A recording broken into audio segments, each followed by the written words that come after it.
ప్రతి విషయమునందు కృతజ్ఞతాస్తుతులు చెల్లించుడి.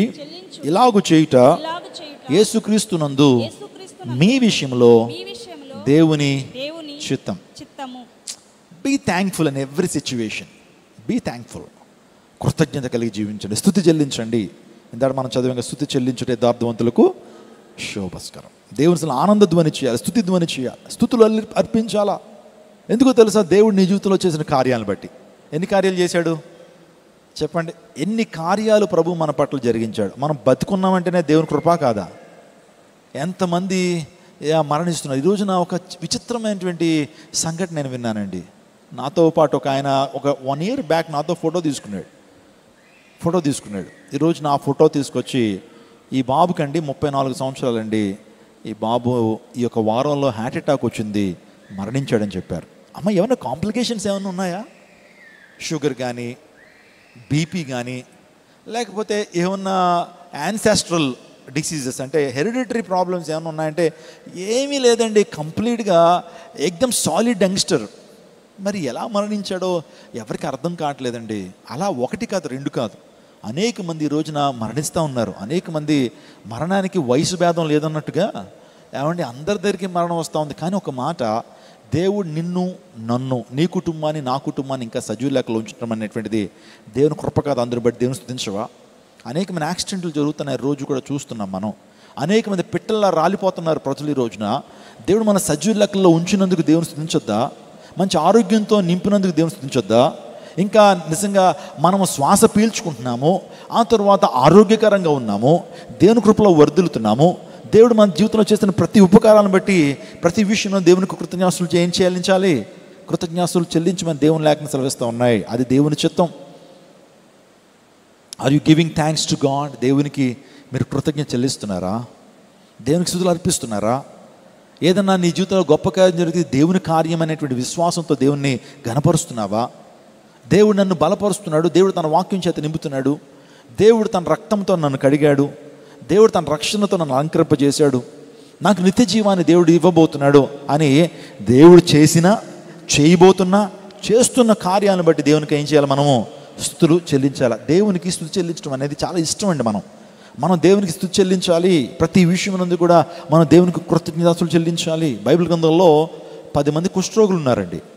ఆ 10 మంది కుష్ఠరోగులు కూడా ప్రభు దగ్గరికి వచ్చారు. వచ్చిన తర్వాత, ప్రభువా మాపై నీ కనికరాన్ని చూపించయ్యా, have mercy upon us Lord. ప్రతి దినము కూడా ఈ యొక్క బాడీ, మా యొక్క శరీరాలు డీకే అయిపోతున్నాయి. నిజంగా స్పర్శ లేదు, ఆ పురుగులు వచ్చి మా యొక్క శరీరాన్ని తింటా ఉన్నాయి, భయంకర దుర్వాసన వస్తున్నాం, మాకు హీలింగ్ ఇవ్వా ప్రభువా, మాకు స్వస్థత ఇవ్వా అని 10 మంది కుష్ఠరోగులు ప్రభుని వేడుకుంటే ప్రభు అన్నారు, ఆహా ఖచ్చితంగా అని చెప్పి, అయితే మీరు ఒక పని చేయండి, మీరు గ్రామానికి వెళ్ళండి. వాళ్ళు యేసు ప్రభు వారు వాస్తవానికి అరణ్యంలో ఉన్నాడు. ఆయన అరణ్యానికి వచ్చారు. వాళ్ళందరూ కూడా కట్టుకట్టుకుని 10 మంది వచ్చారు, మంచిగా ఐక్యతతో వచ్చారు. వచ్చిన తర్వాత ప్రభు అన్నాడు, మీరు వెళ్ళి యాజకుడు అంటే పాస్టర్ గారిని కలుసుకోండి అన్నాడు. పాస్టర్ గారికి మీ శరీరాన్ని కనుపరుచుకోండి అన్నాడు. వాస్తవానికి కుష్ఠరోగులండి, వాళ్ళు ఆ యొక్క పాళెంలోకి వెళ్ళడానికి వీల్లేదు. వారికంటూ ఒక స్పెషల్గా ఊరు బయట కొన్ని చిన్న హట్లు వేసి మీరు ఎక్కడే ఉండాలి, లోపలికి రాకడానికి వీల్లేదు. ఎందుకో తెలుసా? ఈ యొక్క లెపర్స్ అనేది కంటేజియస్, అది అంటువ్యాధి కాబట్టి మీరు రాకూడదు. మీ యొక్క గాలి కూడా మరొకరికి రావడానికి వీలు. మీ మీద గాలి వీస్తే ఆ గాలి మరొకరి మీదకి వీచడానికి వీల్లేదు. అందుని బట్టి యూ షుడ్ బి సెపరేటెడ్. మీరేమవ్వాలి? ప్రత్యేకించబడి ఊరు బయటే ఉండాలి. ఇప్పుడు ప్రభు ఏం చెప్తున్నాడు? ఈ కుష్ఠరోగంతో మీరు ఎవరిని కనపరుచుకోనండి? యాజకుని కనపరుచుకున్నా రాణిస్తారా? ఒకవేళ కుష్ఠరోగులను చూసారే, మన గ్రామానికి వచ్చేస్తున్నారా కుష్ఠరోగులు అని చెప్పి తరిమేండి అని చెప్పి రాళ్లతో కొట్టేస్తారు. వాస్తవానికి అది ప్రాక్టికల్గా జరిగేది కాదు. కానీ ప్రభు అన్నాడు ఏంటంటే, యాజకుని కనపరుచుకోనండి అన్నాడు. నిజంగా వాళ్ళు విశ్వాసంతో వెళ్ళారు. ఏమంటే ఏ రిస్క్ అయినా ఫేస్ చేస్తాము, ఒకవేళ కొడితే కొట్టించుకుందాం, కానీ యాజకుని కనపరుచుకుందాం. యాజకుని కనపరుచుకుంటే మాకు స్వస్థత జరుగుతుందని స్వస్థత పడే వరకు వాళ్ళకు గొప్ప విశ్వాసం ఉంది, గొప్ప కృతజ్ఞతతో వారు వెళ్ళారు. కానీ ఎప్పుడైతే యాజకుని కనపరుచుకోవడానికి వెళుతున్న మార్గం మధ్యలోనే వారి శరీరాలు శుద్ధీకరించబడ్డాయి, వారు ఆశీర్వదించబడ్డారు, వారు స్వస్థత పొందుకున్నారు. What a great miracle it is. నిజంగా శరీరంలో ఇంకా యాజకుని దగ్గరికి వెళ్ళి కనపరుచుకోలేదే మనం, ఇంకా యాజకుని దగ్గరికి వెళ్ళి మన ముఖాలు చూపించకముందే దేవుడు కార్యం చేశాడని చెప్పి వాళ్ళు ఎంత కృతజ్ఞత కలిగి ఉండాలండి. జీవితాంతం యేసే పాదాల దగ్గరే ఉండాలి కదా. అసలు మా జీవితాన్ని ఎంతగా మార్చిన ప్రభువుకి ఏమిస్తే రుణం తీర్చుకుంటుందని చెప్పి కృతజ్ఞతతో జీవితాంతం ప్రభు పాదాల దగ్గర ఉండాల్సినటువంటి వారు ఎంతమంది తిరిగి వచ్చారో తెలుసండి?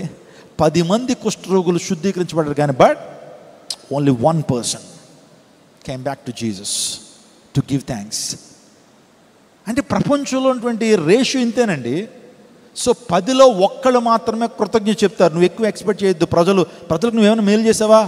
ఆ ప్రజల్లో 1 మాత్రమే దగ్గరికి వచ్చి థ్యాంక్స్ బ్రదర్ అని చెప్తాడు హృదయపూర్వకంగా. 9 మంది సైడ్ అయిపోతారు. జంపు జిలాని ఏంటది? జంప్ అయిపోతారు. అది ప్రజల నేచర్. నువ్వు ఎంత మేలు చేయి, ప్రజల యొక్క నేచర్ ఇంతే. ఒక్కళ్ళే వస్తారు, ఒక గుంపు మాత్రమే వచ్చి నీ దగ్గరికి వచ్చి కృతజ్ఞత కలిగి ఉంటాడు, కృతజ్ఞత కలిగి జీవిస్తారు. మిగతా వాళ్ళు అంటారు ఆయన చేసింది ఏముంది, డాక్టర్ దగ్గరికి వెళ్తే మేము మందులు వాడితే తగ్గిపోతుంది, యేసు ప్రభు ఏం స్వస్థపరిచాడు అని ఎప్పుడు మాట్లాడతారు తెలుసా? అయిపోయిన తర్వాత. మేలు పొందుకున్న తర్వాత ఎవరైనా చేస్తారండి అది. ఆ మేలు ₹1,00,000 ఇవ్వటం ఏమన్నా చిన్న విషయం, ₹1,00,000 ఏమన్నా ఇవ్వటం పెద్ద విషయమా? చాలామంది ఇస్తారు అని మాటలు మార్చేస్తూ ఉంటాడు. ఎప్పుడు తెలుసండి? మేలు పొందేసిన తర్వాత. దేవుడు అదే అంటున్నాడు, నువ్వు కృతజ్ఞత కలిగి జీవించాలి, కృతజ్ఞత కలిగి జీవించాలి. ప్రతి విషయంలో దేవుని కృతజ్ఞత చెల్లించడం అనేది దేవుని యొక్క చిత్తము. దేవుని కృతజ్ఞత చెల్లిస్తున్నా. ఉదయాన్నే లేచి అయ్యా మరొక దినాన్ని కానుకగా నువ్వు ఇచ్చావా, నీకు స్తోత్రం వందనాలని చెప్పి నీ యొక్క కార్యాలు నువ్వు చేస్తున్నావా? లేకపోతే ఉదయం లేకగానే ఫోన్ పట్టుకుంటున్నావా? ఉదయం లేకగానే ఇంకెవరో దేవునికి కృతజ్ఞతలు కానీ ప్రార్థన కానీ, గత రాత్రంతా నన్ను కాపాడవు తండ్రి, సజీవు లెక్కలో నన్ను ఉంచి మరలా సజీవుడిగా నన్ను లేపని, రాత్రంతా నేను శవం వల్ల ఎలా పడుకున్నప్పటికి కూడా ప్రభువా నన్ను లేపవు, ప్రభువా నీకు స్తోత్రమని దేవునికి ఆ థ్యాంక్స్ చెప్తున్నావా? ఆహారము నీ ముందుకు వచ్చింది, ఏమంటే ఆహారం ముందుకు రాగానే కనీసం ప్రార్థన చేస్తున్నావా? అయ్యా నీకు వందనాలే, thanks Lord for your food that have given me. నాకు ఇచ్చిన ఫుడ్ని బట్టి నీకు వందనాలు తండ్రి, ఈ ఆహారాన్ని పరిశుద్ధపరచండి అయ్యా. లేనివాను కూడా జ్ఞాపకం, మా సంఘంలో చాలామందికి శ్రేష్టమైన ఆహారం లేదయ్యా, వారు కూడా దయచేయండి అని చెప్పి ఒక నిమిషం ప్రార్థన చేస్తే నీ సొమ్మేం పోతుంది? ఇంకా ఆహారం కనిపించగానే ఇంకా ప్రార్థన ఉండదు, ఏముండదు, మిషన్ స్టార్ట్ చేసేయడమే. లేదు, give thanks for the food that God has given you. మందిరానికి వచ్చావు, చక్కటి ఆరాధన జరిగింది, చక్కటి వాక్యం చేత నిన్ను దేవుడు బలపరిచాడు. అయ్యా ఈరోజు నీ వాక్యాహారంతో నన్ను సమృద్ధిపరిచారు అయ్యా, నీకు వందనాలయ్యని ఆ ప్రార్థనలో దేవునికి చెప్తే దేవుడు ఎంత సంతోషిస్తాడు. నిన్ను బట్టి స్తుతి నీ స్థితి మార్చేస్తుంది. హల్లెలూయా. స్తుతి చెల్లించాలా? స్తుతి చెల్లించుట యథార్థవంతులకు శోభస్కరం. ఇంకో మాట చెప్తాను, స్తుతి అనేది, ఆరాధన అనేటువంటిది, కృతజ్ఞత అనేది మనం కష్టాల్లో కూడా దేవుణ్ణి ఏం చేయాలి? స్తుతించాలా. యోబు చేసిన స్తుతి మనకు తెలుసు, పౌలు శీలలో చేసిన స్తుతి మనకు తెలుసు. పౌలు శీలలో చెరసాల్లో వేయబడ్డారు, బొండలు వేసి బిగించబడ్డారు, ఎంతో భయంకరమైనటువంటి మాటల చేత వాడిని ర్యాగింగ్ చేస్తున్నారు ఆ జైలర్స్, ఆ జైల్లో ఉన్నటువంటి వారు. కానీ ఆ టైంలో కూడా అర్ధరాత్రి వేళ ఏం చేస్తున్నారు? వాళ్ళు దేవుని గణపరుస్తున్నారు, దేవుని స్తుతిస్తూ ఉన్నారు. తద్వారా స్తుతి చేయడం ద్వారా ఏం జరిగింది? చెరసాల్లో గొప్ప అద్భుతం జరిగింది.